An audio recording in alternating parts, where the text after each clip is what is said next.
उपस्थित असलेल्या सर्व श्रोत्यांना, प्रेक्षकांना विनंती आहे की काकडे साहेबांचं जर भाषण ऐकायचं असेल तर खरं म्हणजे सभागृहामध्ये बसूनच ते ऐकलं पाहिजे, तरच खऱ्या त्या भाषणाची मजा येईल. सर्व श्रोत्यांना विनंती आहे की त्यांनी कृपया या सभागृहामध्ये येऊन बसावे. ॲडव्होकेट दिलीप काकडे हे आक्रमक शैलीचे वक्ते आहेत. ते जरी कायद्याचे अभ्यासक असले तरी मात्र त्यांचा धम्माचा अभ्यास, समाजशास्त्राचा अभ्यास, इतिहासाचा अभ्यास आणि एवढंच नव्हे तर अर्थशास्त्राचा सुद्धा गाढा अभ्यास आहे. मी त्यांना विनंती करतो की 21व्या शतकातील भारतीय संविधानाची यशस्वीता या विषयाच्या अनुषंगाने आपले विचार व्यक्त करावे. माननीय ॲडव्होकेट दिलीप काकडे.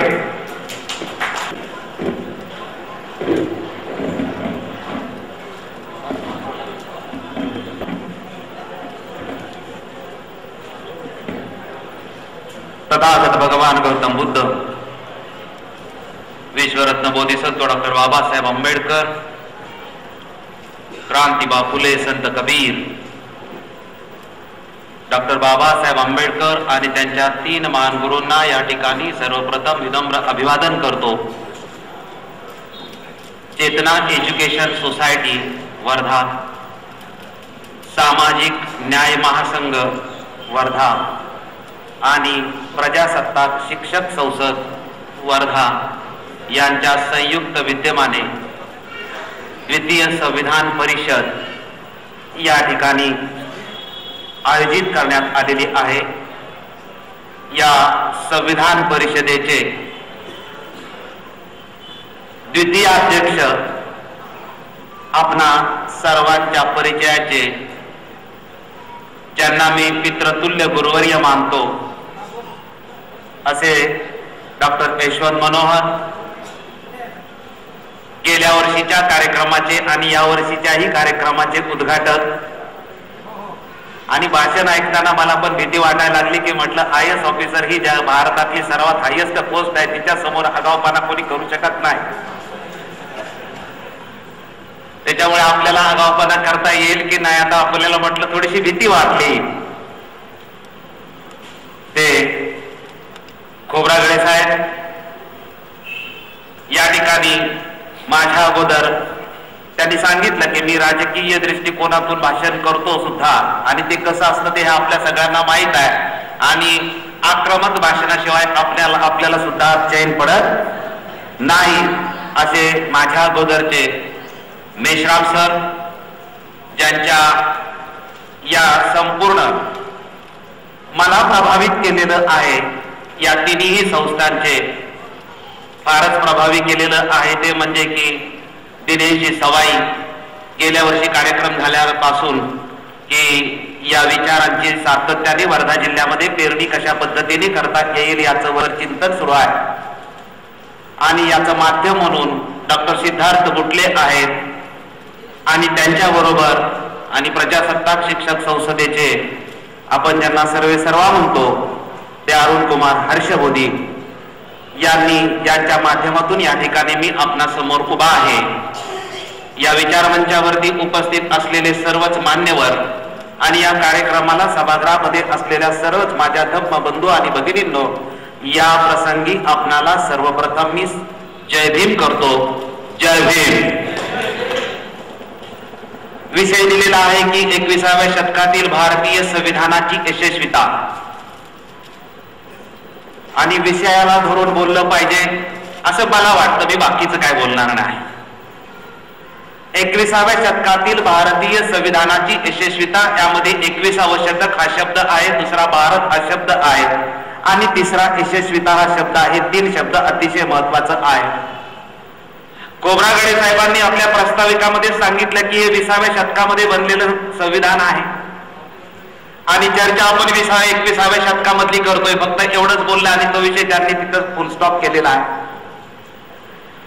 आम्ही 21व्या शतकामध्ये भारतीय संविधानाचा विचार जरी करत असेल तरी 395 कलमाचं 22 भागामध्ये विभागलेलं 2 वर्ष 11 महिने आणि 17 दिवस बनवलेलं संपूर्ण संविधानाचा पाया 2500 वर्षापूर्वीचा आहे.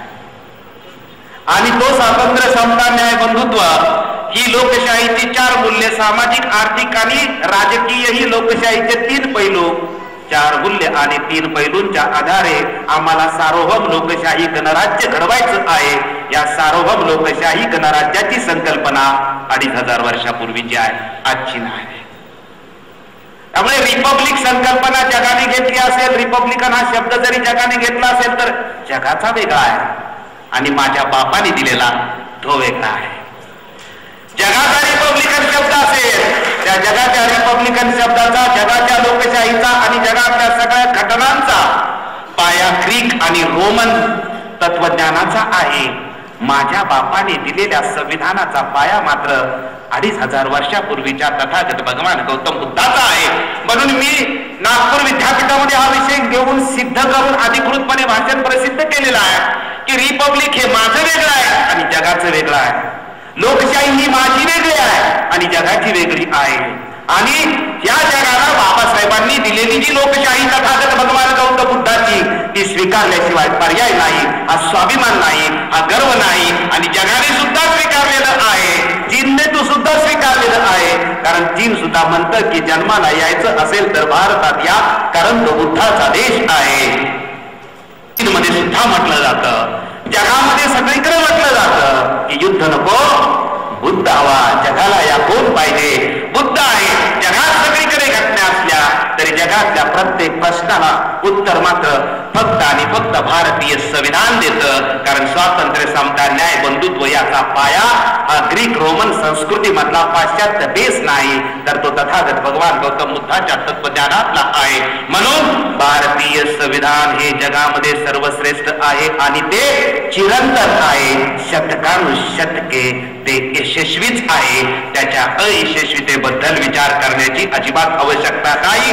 कारण तत्व हे चिरंतन आहे. ते 2500 वर्षापूर्वीच आहे, ते आजही घेतलेलं आहे, ते भविष्यात असेल. हे चिरंतन तत्व काळाच्या कसोटीवर गेल्या 2500 वर्षामध्ये उतरलेलं आहे. त्यामुळे भारतीय संविधान कागदावरती 100% यशस्वी आहे.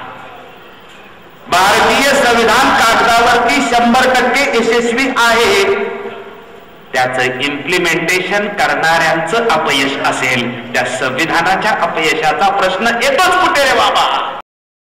आणि हे मी म्हणत नाही, तर राष्ट्रपती असताना अटल बिहारी वाजपेयींच्या बाजूला उभे राहून के.आर. नारायणांनी ज्यावेळेस आमच्या मेश्राम सरांना हा संसदीय का अध्यक्षीय लोकशाहीची फोड करायची होती, त्यावेळेस व्यंकटाचलय्या यांच्या अध्यक्षतेखाली जो पुनर्विलोकन आयोग नेमवता, तो नेमण्याच्या संदर्भामध्ये पार्लमेंटमध्ये दोन्ही सभागृह एकत्र आली होती. त्याच वेळेला के.आर. नारायणांनी शब्द विचारला की या देशाचा घात कुणी केला? संविधानाने देशाचा घात केला का देशाने संविधानाचा घात केला? कुणी कुणाचा घात केला? अरे समतेच्या तत्वज्ञानाला पायाखाली चिरडणाऱ्या लोकांनी पुन्हा संविधानाच्या यशस्वीतेची भाषा करायची. त्यामुळे कागदावरती संविधान यशस्वी झालाय. पिंपळाच्या पानामध्ये अशोक चक्र भारताचं भारतरत्न म्हणून दिलं जातं. माझं संविधान या देशातल्या कर्तृत्व पुरुषाला ज्यावेळेस हा देश रत्न म्हणून पारखतो, त्यावेळेस त्याच्या घड्यामध्ये पिंपळाच्या पानामध्ये अशोक चक्र असलेलं ते प्रतीक दिलं जातं. माझं संविधान यशस्वी झालं. ज्यावेळेस राष्ट्रपती भवनाच्या बाहेर धम्मपदाची वाक्य कोरली जातात, त्यावेळेस माझं संविधान यशस्वी झालं.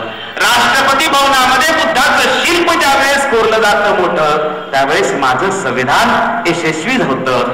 तिरंग्यावरती अशोक चक्र येतं, त्यावेळेस माझं संविधान हे पूर्णपणे यशस्वी होतं. आणि 26 नोव्हेंबर 1949 ला संविधान सभेमध्ये लोकांच्या वतीने संविधान सभेने स्वातंत्र्य, समता, न्याय, बंधुत्व, सामाजिक, आर्थिक आणि राजकीय या 7 तत्वांच्या आधारे सार्वभौम लोकशाही गणराज्याची स्थापना करण्यासाठी या देशाने स्वीकारलं. तिथंच की माझं संविधान यशस्वी झालं. माझं संविधान यशस्वी होण्याचा प्रश्न येतोच कुठे? तत्व ही चिरंतन असतात. त्याचं प्रात्यक्षिक करणाऱ्यांनी विचार करायचा आहे की बाबा याचं मी प्रात्यक्षिक करू शकलो का? नाही करू शकलो. त्याला मी जबाबदार असेल, त्याला मनोहर सर जबाबदार असतील, त्याला इजेड खोब्रागडे जबाबदार असतील. कारण हे चिरंतन राहणार आहे. प्रत्येक पिढी त्या पिढीने त्या काळामध्ये या तत्वज्ञानाचं काय केलं याचा हिसाब किताब आपल्याला घेणं अतिशय आवश्यक आहे. कारण आधुनिक काळातली पहिली लिखित घटना ज्या महापुरुषांनी बनवली किंवा ज्या विचारवंतांनी बनवली तो अमेरिकेचा जेफरसनचा संदर्भ देऊन डॉक्टर बाबासाहेब आंबेडकर सांगतात की प्रत्येक पिढी ही एक राष्ट्र आहे. प्रत्येक पिढी हे राष्ट्र आहे. या राष्ट्राला सुसंघटित एकसंघ ठेवण्यासाठी काही नियमांची आवश्यकता असते. त्या नियमांना एकत्रितपणे आपण करतो तेव्हा त्याला संविधान असं म्हटलं जातं. जगामध्ये आपण म्हटलं की आपल्या सरांनी म्हटलं की लोकांच्यासाठी जे काही जी संविधानाची जी लोकशाहीची जी व्याख्या आहे ही लोकशाहीची व्याख्या जगातल्या सगळ्या पाश्चात्य विचारवंतांनी जगप्रसिद्ध जरी केली असली, जगाला जगवायची असली, बाबासाहेबांनी जगातल्या कुणाचीही लोकशाहीची व्याख्या स्वीकारलेली नाही. सगळ्यांचा अभ्यास करून स्वतःची जी लोकशाहीची व्याख्या दिलेली आहे ती म्हणजे रक्ताचा एकही थेंब न सांडता सामाजिक आणि आर्थिक परिवर्तन आपल्याला घडवून आणायचंय, त्याला मी लोकशाही म्हणतो. आणि दुसरं वाक्य लोकशाहीच्या व्याख्येबरोबर वापरतात ते काय वापरतात? वंश परंपरागत सत्तेच्या विरोधात ला शब्द म्हणजे माझी लोकशाही आहे. संविधानावर चर्चा करणाऱ्या समर्थक संविधान परिवारातल्या आणि आंबेडकरी चळवळीतल्या लोकांनी सुद्धा या शब्दावरती खूप चिंतन करायचंय की वंश परंपरागत आम्ही जगाला नाव जरी ठेवत असेल तर माझ्या संघटनेचा मी अध्यक्ष झाल्यानंतर त्याच्यात परिवर्तन झालं पाहिजे का नाही? माझ्या कुठल्याही संघटनेमध्ये ती सामाजिक धार्मिक राजकीय असो तिच्यात परिवर्तन झालं नाही तर परिवर्तनाची चळवळ म्हणायचं, परिवर्तनाचा कार्यक्रम म्हणायचा, परंतु परिवर्तन हा माझा स्वतःचा स्थायी ठेवायचा. तर बाबासाहेबांचं तरी ते तत्व आपण आत्मसात करतोय का? आपण त्याचं प्रात्यक्षिक करतोय का?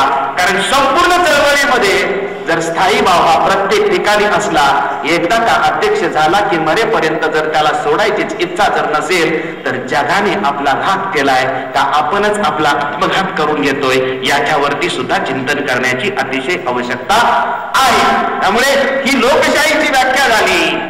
संविधानाची व्याख्या जगामध्ये केली जाते त्याला प्राध्यापक डायसीची व्याख्या जगात सर्वत्र गाजलेली. ती म्हणतात की देशाच्या सर्वोच्च सत्तेची जी विभागणी केली जाते ती ज्या नियमांनी या सर्वोच्च सत्तेची विभागणी केली जाते त्या सगळ्या नियमांना एकत्र केलं की काय बनतं? संविधान असं बनतं.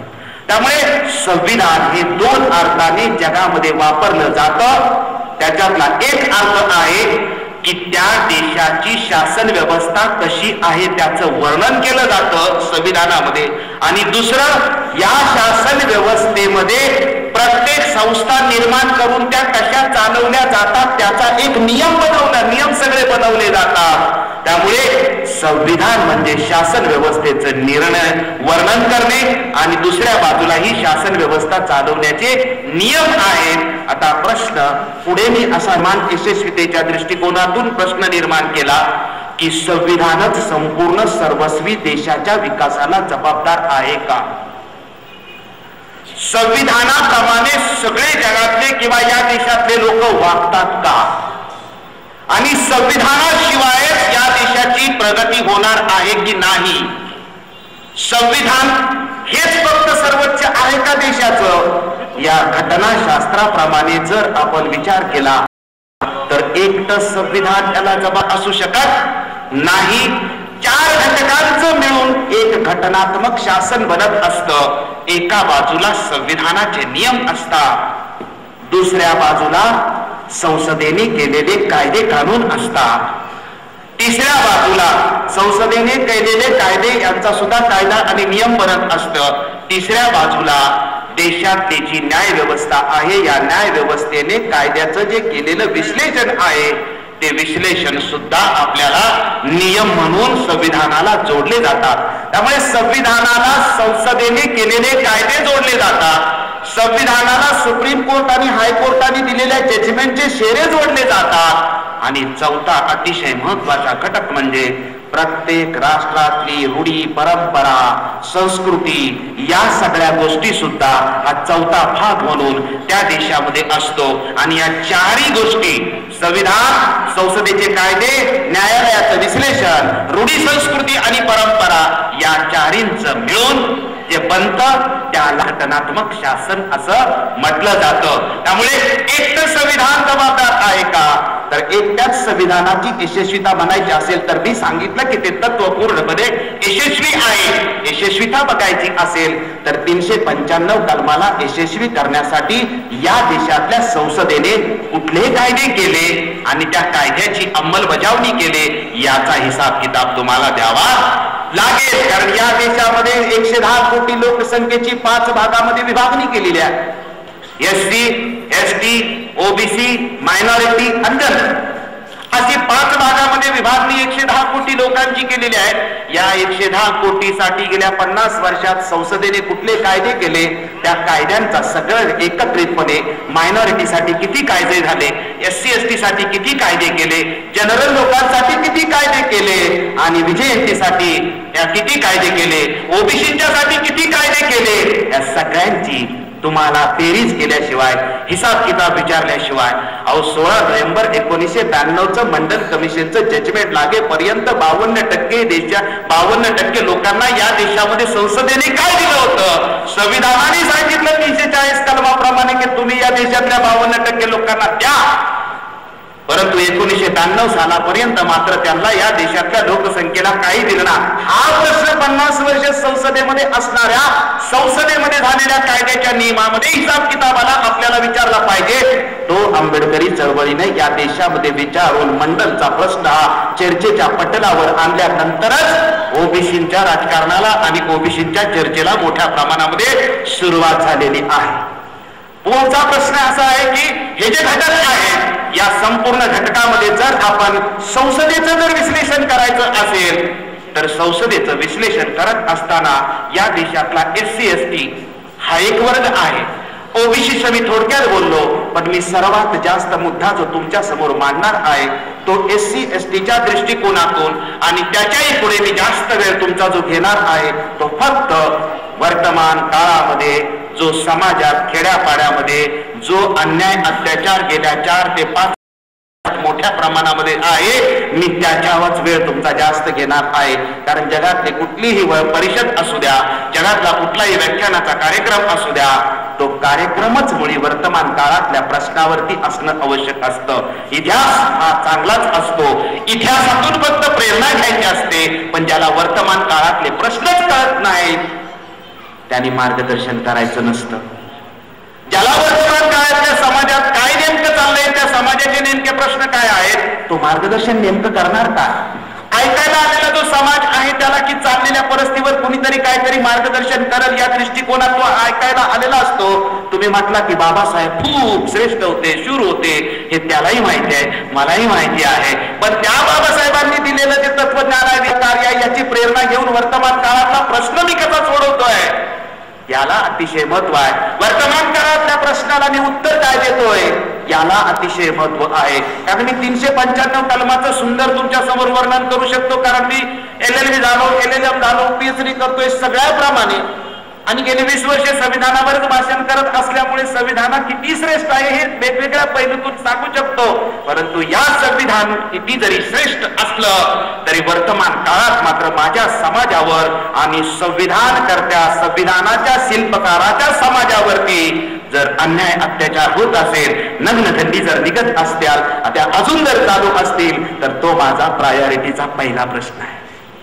तो माझ्या प्रायोरिटीचा पहिला प्रश्न आहे. म्हणून मी फक्त थोडक्यामध्ये संविधानाची आर्टिकल तुमच्या समोर ठेवणार आहे, लगेचच या प्रश्नावरती येणार आहे. एवढ्या 2च प्रश्नावरती मी डिलिंग करणार आहे.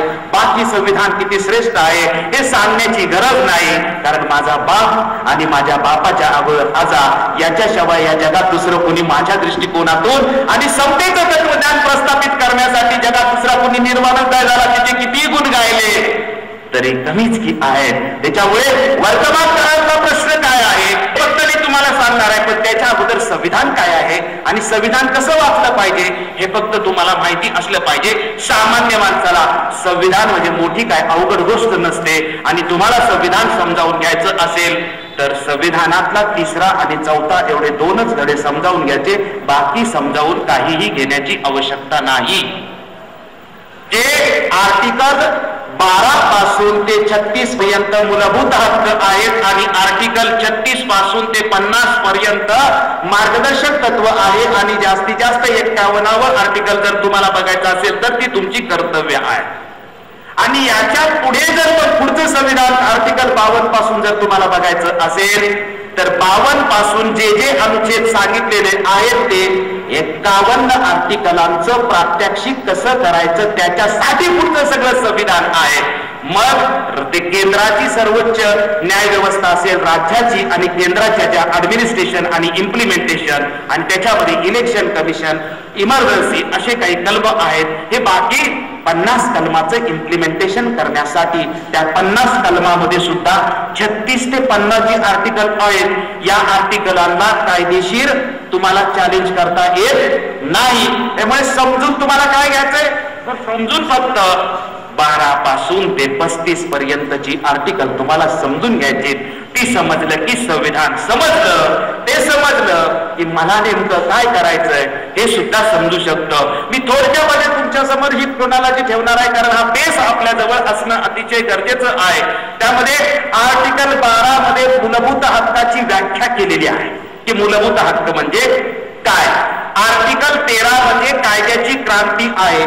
शतकानुशतके या देशामध्ये मनुस्मृतीचा जो कायदा चालत आला होता आणि आम्हाला ज्या पनिशमेंट दिल्या जात होत्या की शिकलास तर ऐकलंस तर कानामध्ये शिस टाकण्यात येईल किंवा ज्या शरीराच्या भागाने तू चांगलं काय करशील तो भाग तोडला जाईल, ही जी मनुस्मृती होती हे सगळे आपल्याला माहिती आहे. या शतकानुशतके चालत आलेली जी सगळे कायदे आहेत 26 जानेवारी 1950 पर्यंत विषमतेचे जेवढे कायदे आहेत आणि संविधानाला विसंगत जेवढे कायदे आहेत हे सगळेच्या सगळे कायदे आता इथून पुढे नष्ट झाले असं कलम 13 मध्ये बाबासाहेब आंबेडकरांनी पूर्णपणे सांगितलेलं आहे. हे कलम सांगण्याचं कारण काय हे लक्षात घ्या, पार्श्वभूमी लक्षात घ्या. कारण त्या कालखंडामध्ये ब्रिटिशांनी जे कायदे केलेले होते, मग ते मद्रास म्युन्सिपाल्टीचे कायदे असतील, कलकत्ता म्युन्सिपाल्टीचे कायदे असतील, मुंबई महानगरपालिकेचे ब्रिटिशांच्या कालखंडातले जे कायदे होते ते कायदे काय होते तर अनुसूचित जाती अस्पृश्य लोक हे झाडूचं काम करत होते. प्रत्येक कायद्यामध्ये लिहिले होते की एक दिवस जर तू झाडूच्या कामाला दांडी मारली तर तुला 2 महिन्याची शिक्षा होईल आणि 50 रुपये दंड होईल. काही कायद्यामध्ये 50 रुपयाचा दंड, 2 महिन्याची शिक्षा, तर काही कायद्यामध्ये 3 महिन्याची शिक्षा होती. तू आजारी आहेस की काय आहेस, तुझे घरचे प्रश्न किती आहेत, तुला ताप आलाय की थंडी आली, याच्याशी काही घेणं देणं नाही. त्यामुळे इथल्या मनुस्मृतीने बर्बादलेल्या मानसिकतेने ब्रिटिशांना सुद्धा जबरदस्तीने अस्पृश्यांच्या विरोधामध्ये प्रचंड कायदे कानून बनवायला लावले होते. हे सगळे कायदे कानून जे विषमतेचे आहेत हे सगळे नष्ट. तुला शेती घेण्याचा अधिकार नाही, तुला कपडे घालण्याचा अधिकार नाही, हे जे बाबासाहेब सगळं वर्णन करतात या प्रत्येक गोष्टीचा ब्रिटिशांच्या कालखंडामध्ये सुद्धा कायदा केला होता की तुम्ही जी गावकी महारकी सगळी करायची या गावकी महारकीचा सुद्धा कायदा तुम्हाला केला होता. तुम्हाला डावलण्यात अजिबात येत नव्हतं, डावलण्यात पूर्णपणे डावललं होतं आणि ब्रिटिशांना संगनमत करून की यांच्यावरती मात्र कायदेशीर. त्यामुळे ही जी मनुस्मृती होती ही मनुस्मृतीतले कायदे ब्रिटिशांना वेगळ्या भाषेमध्ये या देशामध्ये करायला लावले होते. त्यामुळे कायद्याची क्रांती ही कायद्याने उलटवून लावल्याशिवाय आणि कायद्याचा अभ्यास केल्याशिवाय मात्र ती झाली नसती. ती माझ्या बापाने करून दाखवली. म्हणून कायदा क्रांती काय आहे ते मी समजावून घेतली पाहिजे. ही कायदा क्रांती किती विशेष आहे तिचा यशस्वीता सांगतो. याच्यातून जगातल्या सगळ्या स्त्रियांना आपले हक्क मिळवण्यासाठी भारत सोडून जगातल्या प्रत्येक देशातल्या स्त्रियाला आपले हक्क मिळवण्यासाठी रक्त सांडावं लागलं. ब्रिटनमध्ये रेसकोर्स मध्ये घोड्यांची शर्यत चालती. ती वर्षातून एक मोठी शर्यत असते, तिला डर्बीची शर्यत असं म्हणतात. ब्रिटनच्या सगळ्या महिलांनी ते डर्बीच्या म्हणजे रेस मध्ये सगळे घोडे पळत असतात त्यावेळेस महिलांनी त्या घोड्यांच्या टापाखाली जीव दिला आणि ज्यावेळेस रक्त जाणलं त्यावेळेस राणीच्या लक्षात आलं की स्त्रियांना सुद्धा हक्क दिले पाहिजे. 1920 सालापर्यंत अमेरिकेमध्ये सुद्धा स्त्रियांना हक्क नव्हते. त्यामुळे पुरोगामी तुम्ही ग्रीक आणि रोमन कायदे सुद्धा घ्या. अहो ग्रीकचे तत्वज्ञान चांगलं होतं, मी ते सिद्ध करून दाखवलंय की ग्रीकचे सगळे तत्ववेत्ते नालंदा तक्षशिला विद्यापीठातून शिकून गावून नंतर त्यांनी ते तत्वज्ञान सांगितलेलं आहे. हे मी रामपूर विद्यापीठाच्या भाषणामध्ये अधिकृतपणे सांगितलेलं आहे. त्यामुळे ग्रीक तत्वज्ञान रोमन तत्वज्ञान हे श्रेष्ठ आहे. पण ग्रीक मध्ये 50% गुलामी होती, रोमन मध्ये 50% गुलामी होती. त्यामुळे ग्रीकचं तत्वज्ञान आणि रोमनचं तत्वज्ञान सगळ्या मानवतेला समान हक्क देऊ शकली नव्हती. ती 50% लोकांना समान हक्क देत होती, ती संपूर्ण लोकांना मात्र समान हक्क देत नाही. त्याच्यामुळे ग्रीक रोमन तत्वज्ञांनी सांगितलं की माझ्याच बापाने दाखवलेला बुद्धाचा मार्ग तोच फक्त जगात श्रेष्ठ आहे, पण तो आपल्याला जगाला समजवून सांगता आला पाहिजे. जर जगाला समजला तर मला फायदा होईल. जर जगाला मी समजून सांगण्यामध्ये अपयशी ठरलो तरी तुझा बाप किती जरी श्रेष्ठ असला तरी तू मोठ्याने भाषण करून, तू दादागिरी करून, कारण वैचारिक क्रांती माझ्या बापाने आणि आज्याने शिकवलेले आहे. दुःख जिथून सुरू होतं त्याचं मूळ शोध तुला उत्तर सापडेल. आणि एकदा का उत्तर सापडलं की मग तुला जगात क्रांती करायची असेल, परिवर्तन करायचं असेल तर सगळं प्रथम माणसाच्या मनात परिवर्तन कर. त्यामुळे स्त्रियांची यशस्वीता भारतीय संविधानाने, बाबासाहेबांची लोकशाहीची व्याख्याच लक्षात घ्या की रक्ताचा एकही थेंब न सांडता सामाजिक आणि आर्थिक परिवर्तन करायचं आहे. स्त्रियांना या देशामध्ये हिंदू कोड बिलाच्या माध्यमातून असेल आणि फंडामेंटल राईटच्या माध्यमातून असेल, पण स्त्रियांना पूर्णपणे पुरुषांच्या बरोबर नव्हे तर पुरुषांच्या पेक्षा जास्त हक्क माझ्या बापाने देऊन टाकलेले आहेत. कुठलीही स्त्री या देशामधली जरी असेल तर तिला नवऱ्याकडचाही अधिकार आहे आणि बापाकडचाही अधिकार आहे. दाखवा जगामध्ये दुसऱ्या कुठल्या संविधानाने अशा पद्धतीचे अधिकार दिलेले आहेत. त्यामुळे दोन्हीकडे पण आहे. उलट पुरुषापेक्षा एक ताकद जास्त आहे हे फक्त माझा बापच करू शकतो. जगात अजूनपर्यंत दुसरं कुणीही करू शकलेलं नाही. आणि हे फक्त असंच नाही केलं तर कायद्याने केलेलं आहे. त्यामुळे कायद्याने तुम्हाला विवाहाचा कायदा असेल, घटस्फोटाचा कायदा असेल किंवा डावरीचा कायदा असेल, हे सगळेच्या सगळे कायदे आहेत ते माझ्या बापानीच केलेले आहेत, दुसरं कुणीही. उलट इथल्या तत्पूर्व प्रस्थापितांनी त्याला विरोध केला होता. इथल्या प्रस्थापित महिलांनी सुद्धा विरोध केला होता. दुसरी या संविधानाची यशस्वी सांगत असताना मूलभूत हक्कामध्येच ते कसं येतंय की जगातल्या सगळ्या कामगाराला रक्त सांडावं लागलं, जगातल्या सगळ्या कामगाराला क्रांती करावी लागली. आणि जे आज जगातले सगळे कामगार कायदेशीर पीएफचा बेनिफिट घेत असतील, ग्रॅज्युटीचा बेनिफिट घेत असेल, प्रमोशन पॉलिसीचा बेनिफिट घेत असतील आणि जे सगळे वर्कमॅन कम्पेन्सेशन ऍक्टचे सगळे बेनिफिट घेत असतील कामगार कायद्याच्या माध्यमातून, ते सगळ्या बेनिफिट मिळवण्यासाठी भारत सोडून जगातल्या प्रत्येक कामगाराला रक्त सांडावं लागलेलं आहे, क्रांती करावी लागलेली आहे, मार्क्सचं तत्वज्ञान जगाला स्वीकारावं लागलेलं आहे. माझ्या बापाने तुला बायपाटेटची सिस्टम दिली, माझ्या बापाने तुला प्रमोशन पॉलिसी दिली, रिक्रुटमेंटची पॉलिसी माझ्या बापाने दिलेली आहे. 150 पेक्षा जेवढे या देशामध्ये कामगार कायदे आहेत हे सगळेच्या सगळे कामगार 1942 साला ब्रिटिशांच्या व्हाईसराय काउन्सिलच्या मंत्रिमंडळामध्ये मजूर मंत्री असताना बाबासाहेबांनी त्याचं ड्राफ्टिंग केलं आणि 26 जानेवारी 1950 ला त्याचं इंट्रोडक्शन हे अधिकृतपणे कायद्याने केलेलं आहे. त्याच्या अगोदर ते कोणीच अजिबात केलेलं नव्हतं. आणि त्याच्यानंतर सुद्धा या कामगारांना बायपाटेट सेटलमेंटच्या पेक्षा किंवा जे वर्क्स कमिटी असेल, जे पब्लिक सेक्टर मध्ये, सेंट्रल गव्हर्नमेंट, स्टेट गव्हर्नमेंट मध्ये आणि जे प्रायव्हेट सेक्टर मध्ये जे कामगारांना जे अधिकार दिलेले आहेत त्या अधिकार मिळवण्यासाठी या देशातल्या कुठल्याही कामगाराला संघर्ष करावा लागलेला नाही. हे या देशातल्या कामगार संघटनांनी सुद्धा समजून घेणं अतिशय आवश्यक आहे. मात्र भारत सोडून बाहेरच्या प्रत्येकाला याच्यासाठी संघर्ष करावा लागलेला आहे. त्यामुळे या देशातला जो कामगार आहे त्याला जे सगळे कामगार कायदे मिळालेले आहेत तो कायदा मिळवण्यासाठी कुठलाही संघर्ष करावा लागला नाही. या देशातल्या स्त्रीला कुठलाही संघर्ष करावा लागला नाही. जर तुम्ही देशाची लोकसंख्या जर 110 कोटी असेल तर ही 110 कोटी स्त्री आणि कामगार याच्यामध्ये विभागली किंवा अख्ख्या देश म्हणजे अख्ख्या देशाची क्रांती संविधानाने यशस्वी करून दाखवली.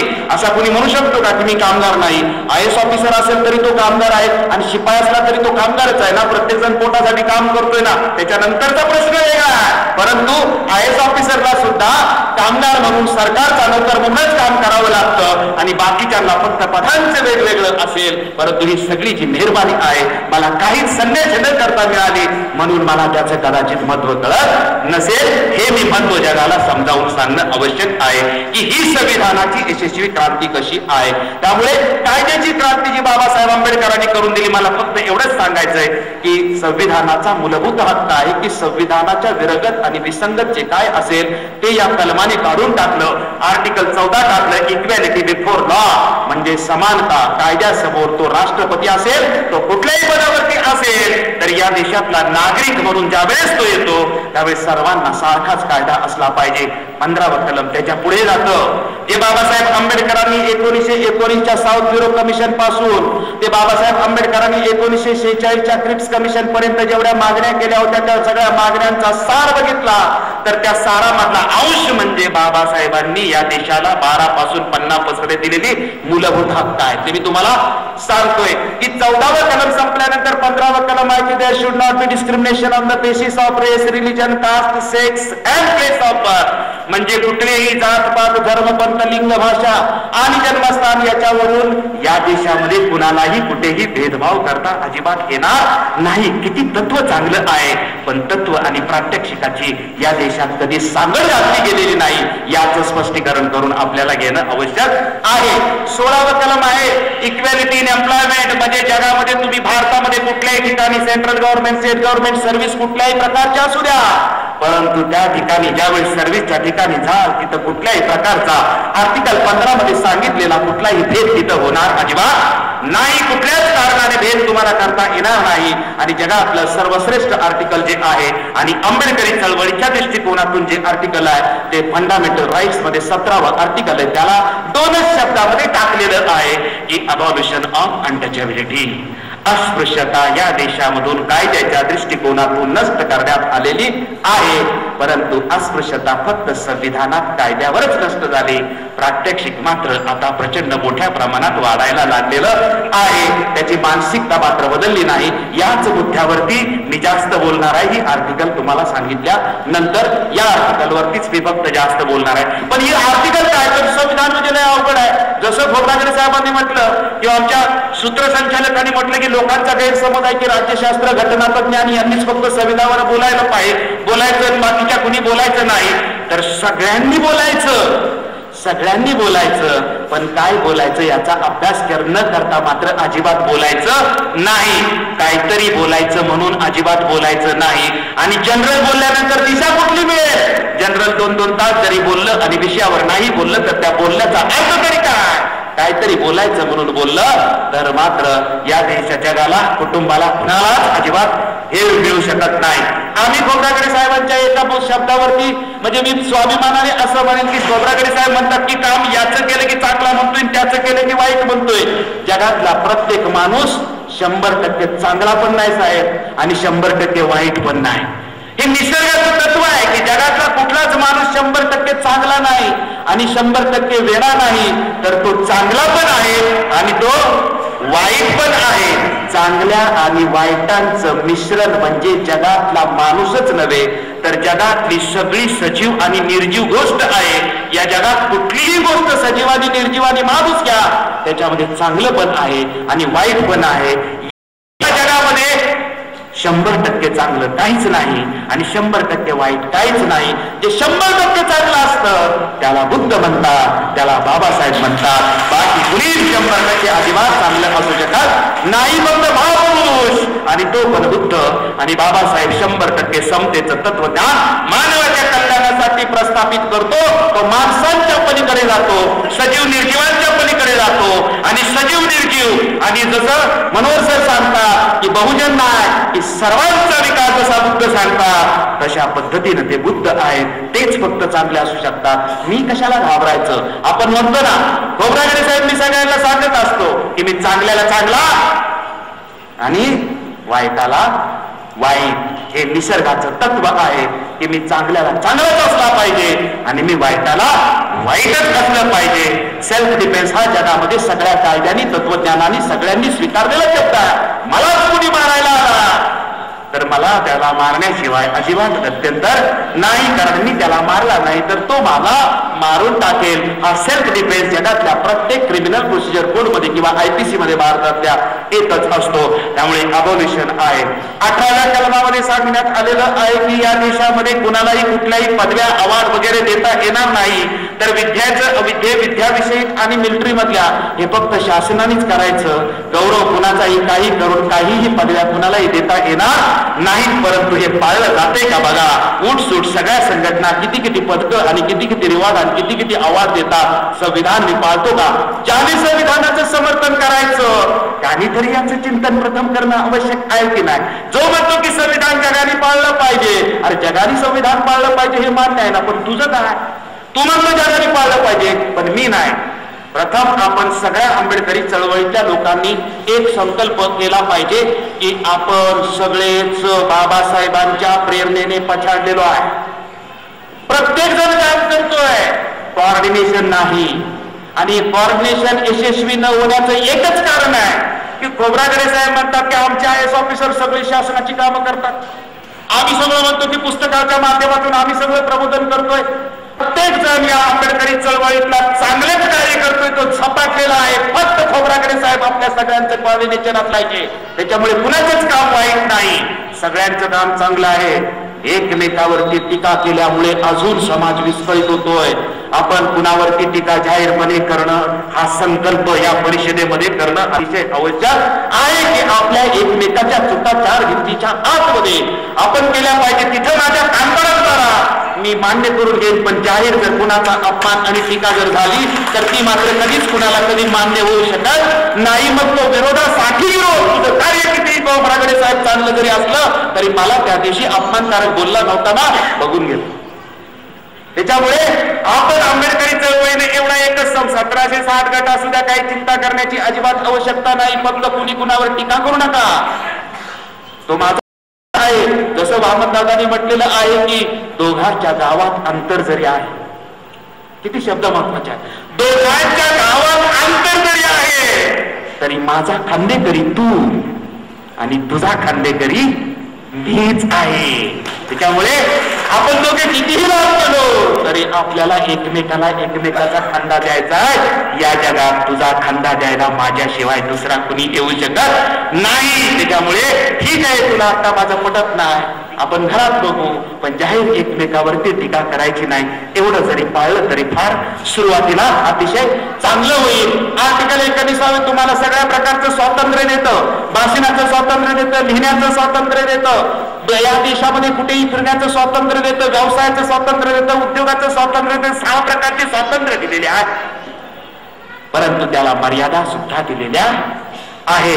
ते लक्षात ठेवणं अतिशय आवश्यक आहे. सगळ्यात या भारतीय संविधानाचा आत्मा ज्याला म्हणतात, आपण आत्मा मानत नाही, परंतु संविधान करताना तो शब्द वापरलाय, मी सुद्धा आत्मा मानत नाही. परंतु या संविधानाचा जो मुख्य गाभा ज्याला म्हटलं जातं ते 21वं कलम आहे की या देशात 110 कोटीच्या प्रत्येकाच्या जीविताच्या संरक्षणाची जी जबाबदारी आहे ती या देशातल्या शासनाची आहे, या देशातल्या पोलिसांची आहे, या देशातल्या सरकारची आहे.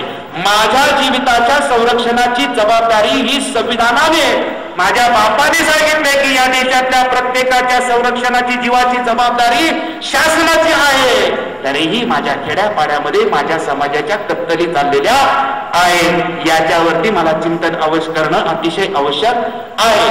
त्यामुळे ही जी कलम आपण बघत असतो 21व्या कलमाच्या नंतर पुन्हा मूलभूत हक्कामध्ये जातो, त्यावेळेस आपल्याला पुढची जी कलम आहेत ती प्रत्येकाला आपल्या धर्माचं स्वातंत्र्य ठेवण्यासाठी कलम दिलेली आहेत.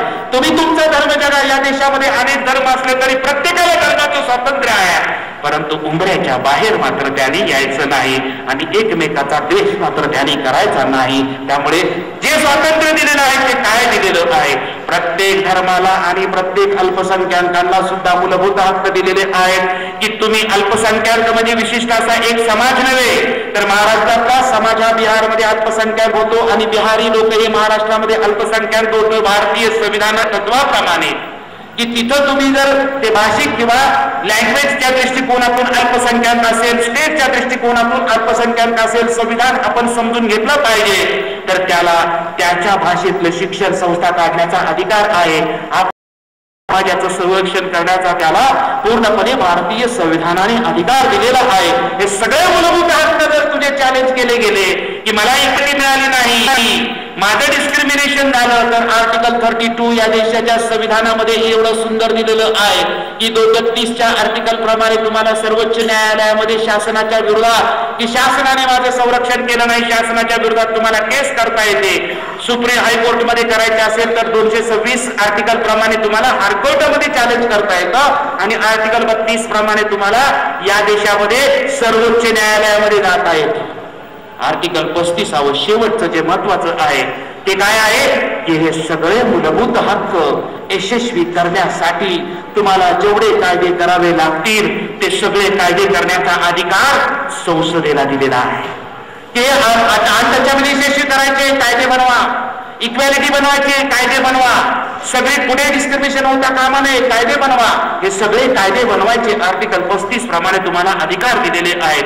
इथपर्यंतच्या अधिकाराला गालबोट किंवा उल्लंघन जर झालं तर तुम्हाला सुप्रीम कोर्टामध्ये 32 प्रमाणे आणि हायकोर्टामध्ये 226 प्रमाणे तुम्हाला चॅलेंज करता येतं, आव्हान करता येतं. इथून पुढची जे आर्टिकल आहेत त्याला मात्र तुम्हाला चॅलेंज करता येत नाही. डायरेक्टिव्ह प्रिन्सिपल मार्गदर्शक तत्वाला मात्र तुम्हाला चॅलेंज करता येत नाही. त्यामध्ये सांगितलं की या देशाचा आर्थिक दृष्टिकोनातून विकास झाला पाहिजे. आर्टिकल 46 प्रमाणे सांगितलं की जो विकर सेक्शन आहे, विकर सेक्शनाचा सामाजिक, शैक्षणिक, आर्थिक हा विकास झाला पाहिजे. इतर सगळे आर्टिकल सांगितलेले आहे. त्या आर्टिकल मधला काही अंश म्हणजे बाबासाहेब आंबेडकरांच्या स्टेट सोशलिझम मधला अंश हा मार्गदर्शक तत्वासाठी सांगितलेला आहे. या सगळ्यांचं उद्दिष्ट एकच आहे, काय की या देशाच्या सत्तेच्या खुर्चीमध्ये बसणाऱ्या शासनाने कुठल्या विषयावरती कायदे करायचे आणि त्याची वागण्याची दिशा कुठली असेल दिशा दाखवणं म्हणजे मार्गदर्शक तत्व आहे. मार्गदर्शक तत्व कुणाला आहे तर सत्तेच्या खुर्चीत बसणाऱ्या माणसाने कसं वागायचं. त्यामुळे प्रत्येक पक्षाचा निवडणुकीमध्ये जाहीरनामा काही जरी असला तरी निवडून आल्यानंतर त्याला धर्माची भाषा बोलता येत नाही. खुर्चीत बसल्यानंतर निवडून आल्यानंतर त्याला विषमतेची भाषा बोलता येत नाही. निवडून आल्यानंतर मात्र सत्तेच्या खुर्चीमध्ये बसल्यानंतर त्याला अन्यायाची भाषा बोलता येत नाही. कारण संविधानाने बांधून घेतलंय. बाहेर किती जरी बोंबल असला तरी सत्तेच्या खुर्चीत बसला की मात्र तुला संविधानाच्या विरोधात अधिकार बोलायचा अजिबात नाही आहे. त्यामुळे ही जी 50 कलम तुम्ही समजावून घेतली की संविधान पुढचं जे आहे ते फक्त या 50 कलमाची अंमलबजावणी करणारं स्टेटचं ऍडमिनिस्ट्रेशन असेल, स्टेटचं न्यायालय असेल, सेंट्रलचं ऍडमिनिस्ट्रेशन असेल, सेंट्रलचं न्यायालय असेल, इलेक्शन कमिशन असेल, या सगळ्यांची अंमलबजावणी कशी करायची. त्यामुळे संविधान म्हणजे काय अवघड गोष्ट नाही. फक्त काय समजावून घ्यायचे मला अधिकार काय आहेत, या अधिकाराबरोबर कर्तव्य आपण चर्चा केली. मी सुद्धा सगळे मूलभूत हक्क सांगून टाकले. या संविधानामध्ये एकही असा हक्क नाही की त्याला मर्यादा नाही.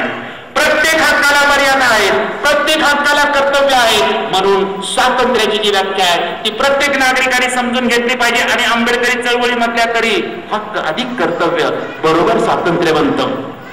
हक्क अधिक कर्तव्य बरोबर स्वातंत्र्य बनतं. हक्क वजा कर्तव्य स्वैराचार असतो. हक्क वजा कर्तव्य स्वैराचार असतो. फक्त हक्काची भाषा बोलशील, अरे कर्तव्याचं काय. कर्तव्य केल्याशिवाय हक्काला मजा नाही. आणि हक्क आणि कर्तव्य ही दोन्ही तुझ्याकडे असतील तर जगातलं स्वातंत्र्य कोणीही तुझं अजिबात हिरावून घेऊ शकत नाही रे बाबा. त्याच्यामुळे तुझे हक्क तुला कळले पण बाबासाहेबांनी काही कर्तव्य सांगितले नाहीत.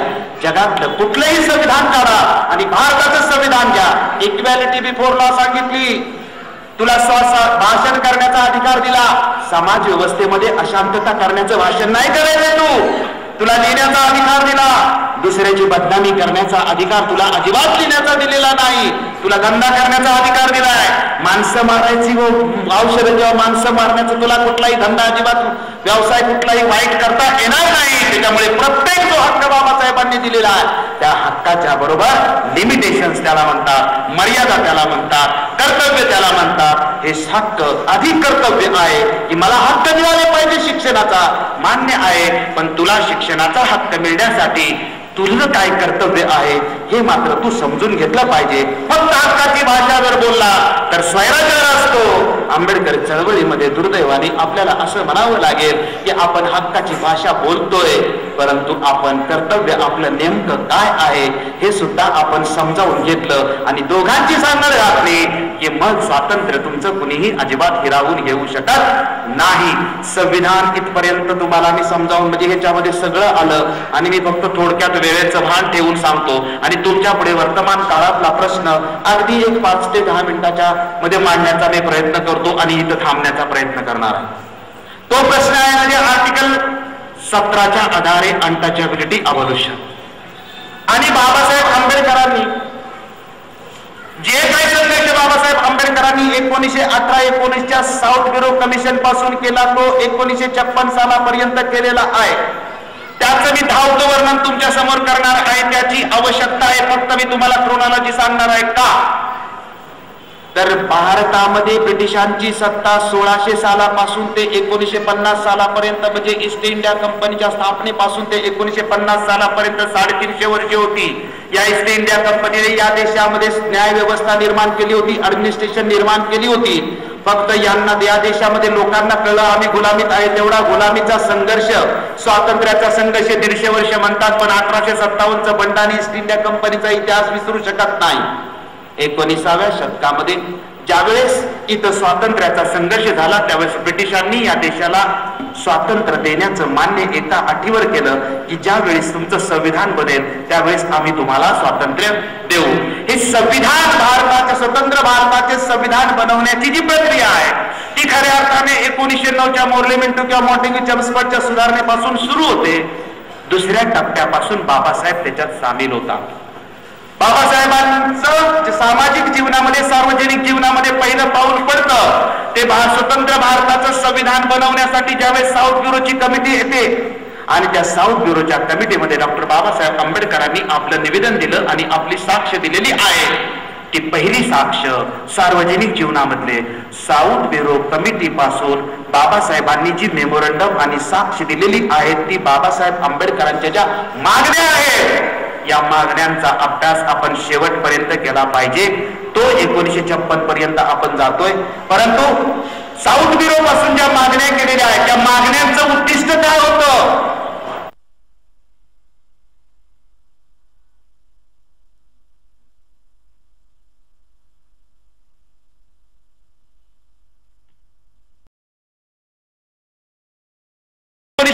ज्यावेळेस पुन्हा सायमन कमिशन येतं भारताचे भावी संविधान बनवण्यासाठी त्यावेळेस बाबासाहेब पुन्हा साऊथ ब्युरोला रिपीट केलेल्या मागण्या पुन्हा तिथे सांगतात आणि या 2 ठिकाणी झाल्यानंतर प्रत्येक कमिशन येत होतं आणि ते अपयशी ठरत होतं. म्हणून ब्रिटिशांनी इंग्लंडमध्ये ज्या 30, 31 आणि 32 या 3 वर्षे ज्या गोलमेज परिषदा घेतल्या त्या गोलमेज परिषदेला सुद्धा भारतातल्या बहिष्कृत परिषदेमध्ये 1930च्या डॉक्टर बाबासाहेब आंबेडकरांना हे प्रतिनिधित्व दिलं होतं अस्पृश्यांचं आणि बाबासाहेब आंबेडकरांना टोटल गोलमेज परिषदेमध्ये 1989 जे लोक होते त्याच्यामध्ये बाबासाहेब आणि एल शिवराज ही 2 जी लोक होती या 2 लोकांना अस्पृश्यांच्या परिषदे भारतातल्या दिलं होतं. बाबासाहेबांचा 1919 पासून ते 1932 पर्यंतचा संपूर्ण जो संघर्ष आहे या संपूर्ण संघर्षाच्या मागण्या म्हणजे गोलमेज परिषदेमध्ये मांडलेली बाबासाहेब आंबेडकरांनी भूमिका आहे. हा संपूर्ण 32 पर्यंत आपण जर आला तर सगळं फक्त तुम्ही गोलमेज परिषद मागितलेल्या मागण्या अटी काय आहे तर त्याच्यात सगळ्यात महत्वाची अट काय आहे तर या देशातले अस्पृश्य हे हिंदू नाहीत आणि हिंदूंचा कुठल्याही प्रमाणे ते कुठलाही पार्ट नाहीत, ते हिंदूंचा घटक नाहीत तर ते हिंदू पासून वेगळे आहेत. त्यामुळे त्यांचं वेगळं अस्तित्व मान्य करावं, अल्पसंख्याक म्हणून त्यांचं राजकीय अधिकार हे त्यांना पूर्णपणे बहाल करण्यात यावं ही मुख्य मागणी बाबासाहेब आंबेडकरांची होती. त्याच्याबरोबर दुसऱ्या मागण्या होत्या की आम्हाला नोकरीमध्ये प्रतिनिधित्व मिळालं पाहिजे, आम्हाला शिक्षणामध्ये प्रतिनिधित्व मिळालं पाहिजे किंवा आमच्या लोकांना स्कॉलरशिप मिळाले पाहिजे, परदेशामध्ये गेलं पाहिजे. या बाकी सगळ्या मागण्या होत्या, परंतु मुख्य मागणी मात्र स्वतंत्र मतदारसंघाची बाबासाहेब आंबेडकरांची होती की राजकीय दृष्टिकोनातून बाबासाहेबांनी सगळं दिलेलं आहे की 1000 मातीमागे 70 लोकसंख्या अस्पृश्याची आहे, तो निवडून कधीच येऊ शकत नाही. त्यामुळे आम्हाला निवडणुकीच्या माध्यमातून या देशामध्ये कधीच शक्य नाही, इथल्या देशातल्या लोकांची मानसिकता आमच्याबद्दल चांगलं होणं शक्यच नाही. त्यामुळे आमचा माणूस आम्हालाच निवडून देणं आवश्यक आहे आणि कायदे मंडळामध्ये मंत्रिमंडळामध्ये आम्हाला प्रतिनिधित्व मिळालं पाहिजे. त्यामुळे आम्हाला वेगळं आमचं अस्तित्व ब्रिटिशांनी मान्य करावं, परंतु बाबासाहेब इकडे आमचं वेगळं अस्तित्व मान्य ब्रिटिशांनी करावं म्हणून संघर्ष करत होते आणि दुसऱ्या बाजूला गांधी, काँग्रेस आणि या देशातला सगळा प्रस्थापित वर्ग हे अस्पृश्य, हे हिंदूंचाच एक घटक आहेत, त्यांना वेगळं अस्तित्व मान्य करण्यात येणार नाही हे अजिबात मान्य करत नव्हते. ते गांधींनी सुद्धा शेवटपर्यंत केलं. बाबासाहेब आपल्या बुद्धीने, कौशल्याने आणि जगाला दाखवून दिलं की आम्ही वेगळे कसे आहोत. गोलमेज परिषदेला मान्य करावं लागलं आणि गोलमेज परिषदेने मान्य केल्यानंतर त्यावेळेस 1932 ला या देशामध्ये रामसे मॅकडोनाल्ड हा त्यावेळेसचा पंतप्रधान होता, जातीय निवाड्याचा तो अध्यक्ष होता, त्यांनी ते मान्य केलं आणि स्वतंत्र मतदारसंघाची आपली जी मागणी मान्य झाली त्या मागणीला ताबडतोब 17 सप्टेंबरला मागणी झाली की 20 सप्टेंबरला ताबडतोब महात्मा गांधींनी उपोषण केलं. आणि ती जी संपूर्ण परिस्थिती आहे ती परिस्थितीचं मी इथं वर्णन करणार नाही, परंतु या उपोषणाने मात्र 1919 सालापासून 32 सालापर्यंत सगळं आपलं हिरावून घेतलं. हा 1919 ते 1932 13 वर्षाचा कालखंड आहे. पुन्हा नव्याने बाबासाहेब आंबेडकरांना सुरू करावं लागतं. तो 1933 सालापासून बाबासाहेबांची मुवमेंट पुन्हा सुरू होते. पुणे कराराच्या नंतर ती पुन्हा येते ती संविधान सभा बनेपर्यंत 1946 पर्यंत, म्हणजे पुन्हा हा 13 वर्षाचा संघर्ष बाबासाहेब आंबेडकरांचा आहे. पहिला 13 वर्षाचा संघर्ष आणि नंतरचा 13 वर्षाचा संघर्ष आहे. नंतरच्या 13 वर्षाच्या संघर्षामध्ये आमचे राजकीय आणि आम्हाला स्वतंत्रता तुम्ही मान्य करत नाही. बाबासाहेबांनी खेळी केली. बाबासाहेबांनी या देशामध्ये सरळ मागणी करून तर तुम्ही काय देत नाही तर तुमच्यामध्ये मी राहत नाही. मग बाबासाहेबांनी 13 ऑक्टोबर 1956 ला येवल्यामध्ये घोषणा केली की या धर्मामध्ये जन्म घेणं माझ्या हातात नव्हतं, परंतु मी मात्र या धर्मामध्ये अजिबात मरणार नाही. असं नाही तरी मी मात्र स्वतंत्रच राहणार आहे. ही दुसरी बाबासाहेब आंबेडकरांची भूमिका होती. ही भूमिका समजावून बाबासाहेब आंबेडकरांनी सांगितली ती महाराष्ट्र परिषद नायगावला 1936 ला होती की माझ्या धर्मांतराचा मतलब काय आहे. हा धर्मांतराचा मतलब मी समजावून सांगतो, परंतु त्याच्या नंतर बाबासाहेब आंबेडकरांनी 1930 साली जी बहिष्कृत परिषद घेतली होती आणि 1930च्या नंतर 1944च्या मार्च महिन्यामध्ये डॉक्टर बाबासाहेब आंबेडकरांनी दिल्लीमध्ये बहिष्कृतांची परिषद घेतली होती आणि 1944च्या 17, 18, 19, 20 जुलैला बाबासाहेब आंबेडकरांनी नागपूरला बहिष्कृतांची परिषद घेतली आणि सगळ्या भारतातल्या अस्पृश्य लोकांनी एक संघटन काढलं. त्या संघटनेला आपण काय म्हणतो, शेड्यूल कास्ट फेडरेशन असं आपण म्हणतो. 35च्या नंतर 36 ला स्वतंत्र मजूर पक्ष काढला होता, परंतु पुन्हा बाबासाहेब आंबेडकर भारतातल्या सगळ्या अस्पृश्यता एकत्र करतात आणि schedule caste federation, schedule caste फेडरेशनचा आणि 17 ते 20 जुलै पर्यंतच्या या देशामध्ये बाबासाहेब आंबेडकरांनी स्थापन का केलं होतं हे समजावून घेणं आवश्यक आहे.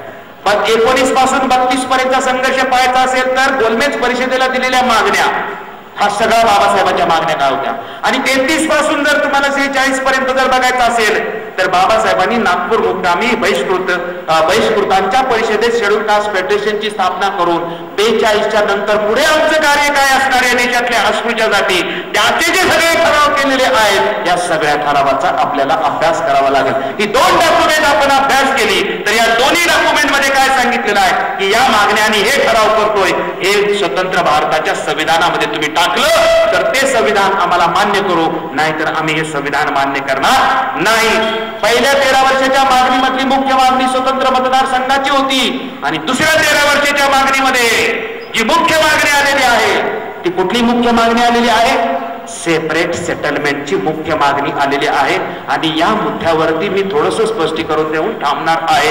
हा मुद्दा आंबेडकरी चळवळीच्या समोर मी ठेवणार आहे. खोब्रागडे साहेबांनी याच्यावरती चिंतन करावं, सगळ्यांनी चिंतन करावं. चुकीचा मुद्दा असला तर सांगून टाकावं, चर्चा आपण पुढे बंद करून टाकू.